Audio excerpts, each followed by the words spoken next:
고유가와 고물가 충격이 일상 전반으로 확산되는 가운데 정부가 마련한 고유가 피해 지원금에 대한 관심이 높아지고 있다. 특히 언제 받을 수 있는지와 왜 지역별로 금액이 다른지는 국민들이 가장 궁금해하는 핵심 포인트다.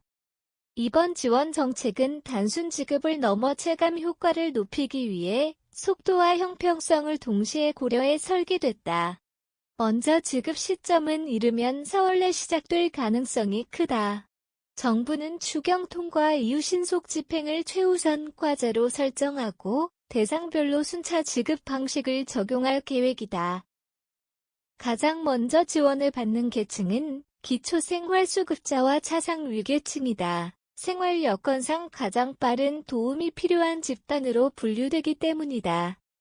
이후 건강보험료 등 소득 기준을 활용해 소득 하위 70% 대상자를 확정한 뒤 나머지 국민에게 지급이 이어진다. 즉 지급 속도는 빠르게 진행되지만 동시에 대상 선별의 정확성을 확보하기 위한 단계적 절차가 병행되는 구조다.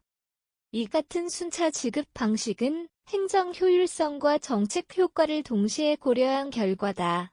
일괄 지급보다 시간이 다소 걸릴 수 있지만 실제 도움이 절실한 계층에 먼저 자금이 도달하도록 설계됐다는 점에서 정책의 목적성이 분명하다. 따라서 기초생활수급자나 차상위 계층이라면 가장 먼저 수령할 가능성이 높고 그 외 대상자는 대상 확정 이후 순서대로 지급을 받게 된다. 지원금이 지역별로 차등 지급되는 이유도 중요한 정책 포인트다. 수도권과 비수도권 그리고 인구 감소 지역 간 지원 금액이 다른 이유는 단순한 지역 구분이 아니라 경제적 부담의 차이를 반영했기 때문이다. 일반적으로 지방으로 갈수록 교통비, 에너지 비용, 생활 인프라 접근성 등의 측면에서 비용 부담이 더 크게 작용하는 경향이 있다. 특히 인구 감소 지역은 경제 기반이 상대적으로 약해 외부 충격에 더 취약하다. 이러한 현실을 반영해 정부는 수도권을 기준으로 기본 금액을 설정하고 비수도권에는 추가 지원을 더하는 구조를 적용했다. 인구 감소 우대 지역과 특별 지역에는 더 높은 금액을 지급해 실질적인 체감 격차를 줄이려는 의도가 담겨 있다. 결과적으로 동일한 금액을 나누는 방식보다 실제 어려움의 정도에 따라 지원을 달리하는 맞춤형 재정 접근이라 볼 수 있다.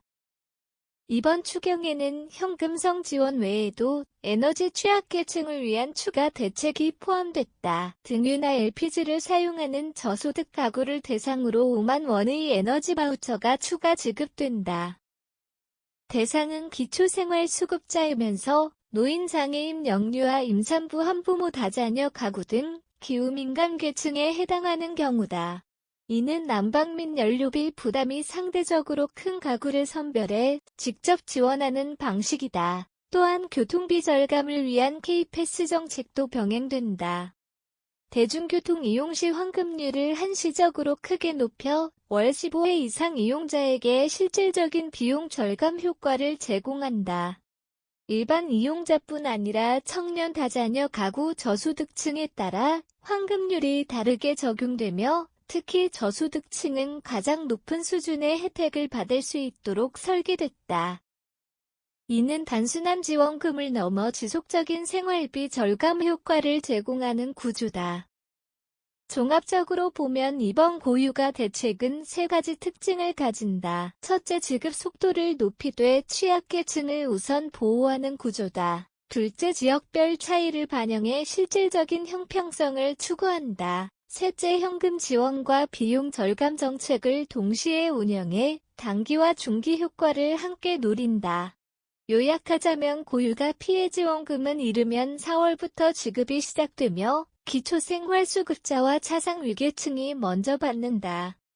이후 소득 하위 70% 국민에게 순차적으로 지급된다. 지역별 차등 지급은 경제적 부담 격차를 반영한 정책으로 지방과 취약 지역에 더 많은 지원이 돌아가도록 설계됐다. 에너지 바우처와 K패스까지 포함하면 생활비 절감 효과는 더욱 커질 것으로 기대된다. 결론적으로 이번 지원 정책의 핵심은 속도와 형평성이다. 빠르게 지급하면서도 가장 필요한 곳에 더 많은 자원을 배분하는 구조다. 단순히 금액을 나누는 것이 아니라 실제 체감 부담을 줄이는 데 초점을 맞춘 정책이라는 점에서 의미가 있다. 결국 국민이 느끼는 변화는 얼마를 받느냐 보다 생활이 얼마나 나아지느냐에 달려 있다.